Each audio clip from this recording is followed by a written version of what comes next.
ఎవరన్నా పిల్లలు ఎంత తింటున్నా వంట పెట్టకపోవడం, కళ్ళ కింద నల్ల మచ్చలు వచ్చేయడం, చూడ్డానికే చాలా నీరసంగా కనబడుతున్నారు అనంటే, వాళ్ళల్లో నులిపురుగులు ఉండడానికి ఆస్కారం ఉంది. అంటే వార్మ్ ఇన్ఫెస్టేషన్‌తో ఇబ్బంది పడుతున్న పిల్లల్లో ఉండే లక్షణాలు ఎలా ఉంటాయనంటే, నిద్దట్లో పళ్ళు కొరకడం, చిన్న చిన్నాటిలకి ఇరిటేట్ అయిపోవడం, కోపం విపరీతంగా వచ్చేయడం, పంచదార గానీ, లేదంటే స్వీట్స్ కానీ ఎక్కువగా క్రేవ్ చేయడం లాంటి లక్షణాలు ఉన్నాయనంటే, ఖచ్చితంగా నులిపురుగులు ఉండడానికి ఆస్కారం ఉంది. డీవార్మింగ్ అన్నది ప్రతి సిస్టమ్ ఆఫ్ మెడిసిన్‌లోని కూడా బ్రహ్మాండమైన మెడిసిన్స్ ఉన్నాయి.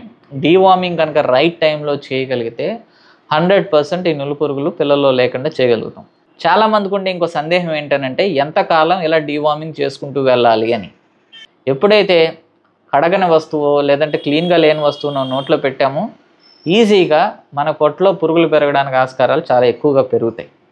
సో, ఈ అలవాటు కనుక మీ పిల్లల్లో 15 ఏళ్ళు వచ్చినా కూడా ఇంకా నోట్లో వేలు పెట్టడం గానీ, నోట్లో కీ చైన్‌లు గానీ, పెన్స్ గానీ, వేళ్ళు గానీ పెట్టే అలవాటు ఉంటే డీవార్మింగ్ అన్నది కంటిన్యూషన్‌గా నడిపించాల్సిందే.